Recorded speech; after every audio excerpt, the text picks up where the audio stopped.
Mission 400 पार, मां गंगा करेंगी बेड़ा पार। काशी में दंगल, नामांकन भरने के बाद क्या सब होगा मंगल। वाराणसी लोकसभा चुनाव के रण में प्रधानमंत्री नरेंद्र मोदी एक बार फिर से उतरने के लिए तैयार हैं। बता दें कि पीएम मोदी तीसरी बार इस सीट से नामांकन भर रहे हैं और बीजेपी का दावा है कि वो इस बार पिछली चुनावी जीतों से बड़ी जीत दर्ज करेगी।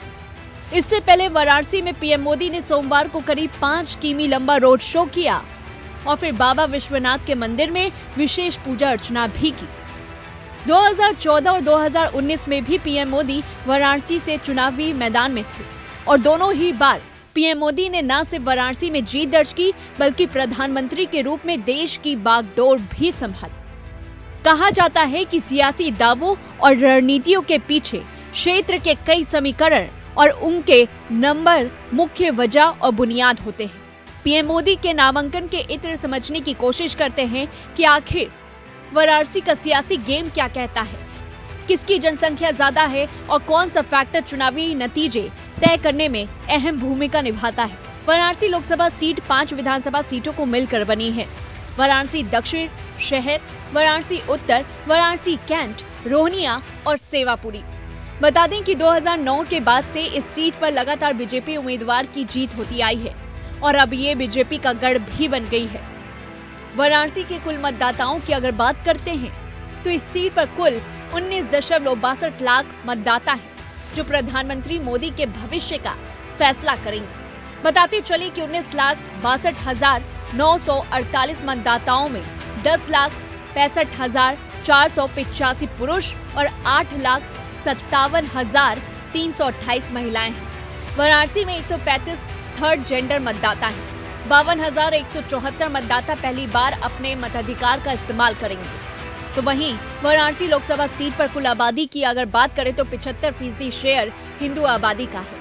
वहीं 20% आबादी मुस्लिम है। बाकी बची 5% आबादी में अन्य धर्म के लोग आते हैं। इस सीट की 65% आबादी शहरी क्षेत्र और 35% आबादी ग्रामीण इलाकों में रहती है। कुल आबादी का 10.1% जनजाति और 7% दलित वर्ग से है। जाति समीकरण किसी भी चुनाव में एक बहुत बड़ा फैक्टर होता है और वाराणसी सीट की अगर बात करें तो यहाँ सबसे ज्यादा लगभग 2 लाख वोटर्स कुर्मी समाज के हैं और इस समाज का सबसे ज्यादा असर रोहनिया और सेवापुरी इलाके में है। इस सीट पर 2 लाख वैश्य वोटर्स भी हैं जो नतीजों पर सीधा असर डालते हैं। कुर्मी और वैश्य समाज के बाद ब्राह्मण और भूमिहार वोटर्स भी वाराणसी में अच्छा खासा वोट प्रतिशत रखते हैं। यादव और मुस्लिम समुदाय के वोट भी इस सीट पर चुनावी जीत के परचम को हिलाने में दमखम रखते हैं। इस सीट पर यादव समाज के 1 लाख वोट हैं और यादव वोटर से इतर इस सीट पर कुल 3 लाख वोटर्स ओबीसी समुदाय से संबंधित है। अब ऐसे में देखना होगा कि आखिरकार वाराणसी की जनता क्या इस बार फिर से बीजेपी को वोट देगी, क्योंकि देखा जाए 2009 के बाद से बीजेपी लगातार यहाँ पर चुनाव जीतती हुई आई है और इस वाराणसी सीट को बीजेपी का गढ़ भी कहा जाने लगा है। इस पूरी रिपोर्ट को लेकर के आपकी क्या कुछ राय है हमें कमेंट बॉक्स में जरूर बताएं और ऐसी तमाम बड़ी खबरों से जुड़े रहने के लिए देखते रहिए न्यूज़ 1 इंडिया।